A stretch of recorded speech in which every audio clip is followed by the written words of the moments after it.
This is called Siberia.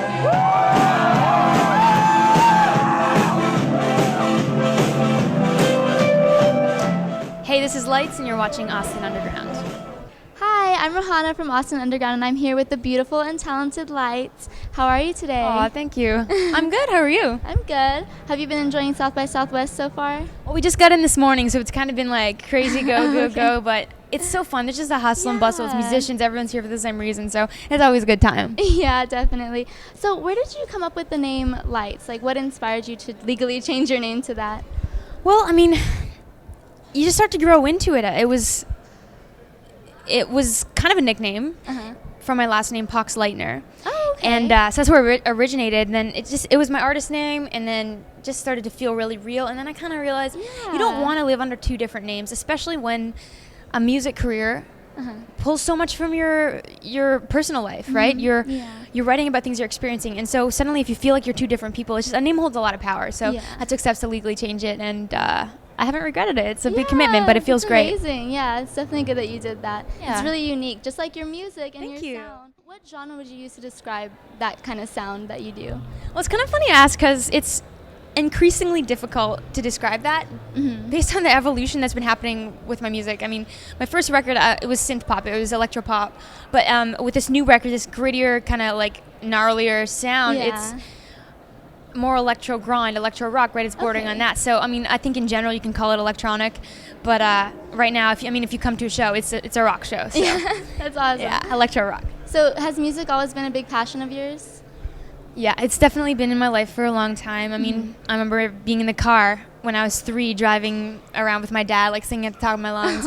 As soon as my fingers were strong enough, he taught me how to play guitar. I wrote as soon as I learned my first chords. So it's kind of been with you your whole life. Yeah, I mean, I grew up a missionary kid, so we lived in the Philippines, and I used to kind of get scared at night, and my dad would just play his acoustic guitar, and it put me to peace right away. Yeah. It's just like, okay, I can fall asleep now that Daddy's playing, you know. Aw, So that's so music. sweet. It was from a young age that I realized music had that much power, and it's a really strong force to be able to change the way somebody feels. So I've had some special connection with it for. Everyone does. You have an amazing stage presence. Oh, thank you. Where does that come from? Do you have any advice for other people on how to get over stage fright? Well, I can tell you that I haven't always been that way. I mean, when I first started doing shows, I was super insecure. I mean, you could be the most talkative person, but as soon as you get up on stage, it's like a deer in the headlights, you know, like you're just like, oh, I don't know what to say. It just takes practice. I've been touring for a long time. I've been touring for 5 years, and it's only been in the past 1 or 2 that I really found myself on stage. Yeah. So it really does come down with doing lots of shows and getting experience, and it's easy to say, but harder to grasp the concept that you go up there and it's your time on the stage. Like, you're not desperate to get attention. You're there to play for them and do your thing. Yeah. And it's kind of, you got to wrap your mind around that. You can't be too, too cheesy or grateful on stage, because it's got to be this symbiotic relationship. Like, we're both here for each other. It's not stronger on one end. So it's just kind of understanding the dynamic of the audience and getting comfortable, Okay. And you're not only an amazing musician, you're also a really good artist, and you have your own thank comic you. book series. Could you tell us a little bit more about that? Well, what happened was there's only 10 issues that came out, and I didn't actually draw them. It was with Tom Coker from Marvel Comics, and her name's Captain Lights. And it was a 10-episode web series, basically, that was intended to show off the music of the first record as soundtracks to a fantasy environment. And it was a really cool idea. I think it's just a way of using social media platforms to show music in new ways and show people how you can use it in creative environments. We haven't continued it, but I do release paintings, and they're very pop art, and I put one out every few months, make like 400 limited edition prints, and people buy them up until I make the next one. It's really cool. It keeps art flowing in different ways. Yeah. And I've been storing up a bunch to maybe someday go do an art show or something. It keeps your creativity flowing. So art's always been a passion of yours as well, then? Yeah, I mean, to be honest, I've probably been drawing longer than I've been doing music, but I ended up doing music a lot more than I did art. So it's definitely kind of interweaved in everything, and it's always a big part of it. And your most recent album, Siberia, just came out in October. Can you tell us a little bit about that? Yeah, well, it's my second record. It's a different record from the first one, definitely. It's grittier, it's more intense.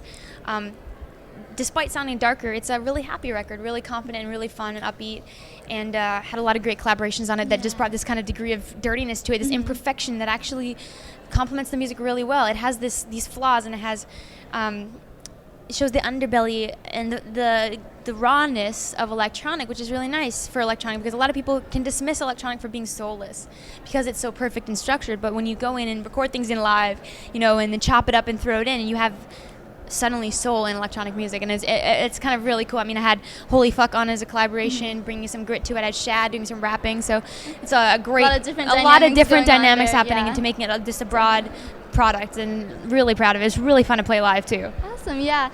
So what other artists would you be interested in collaborating with in your future?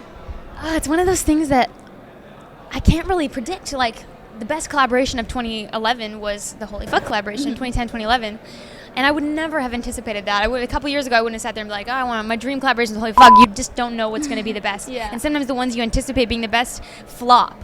So I've learned that you just kind of got to go with it and roll with the punches. And if you meet someone and suddenly it works out, you try something, it's like, wow, this is great. So I've suddenly just kind of like, if you start aiming for someone, you maybe aiming too low. I don't know. You gotta roll with it. Okay. Is there any projects you're working on now that we have to look forward to? Well, there's a lot of touring this year, so it's kind of hard to fit stuff in. We're going to Australia for the first time, and hopefully going back to the UK again this year. And, so tons of touring, but maybe some acoustic releasage happening. Okay. So when you go on tour, and I know you were your family was missionaries, you've been a lot of places. What's your favorite place that you've been?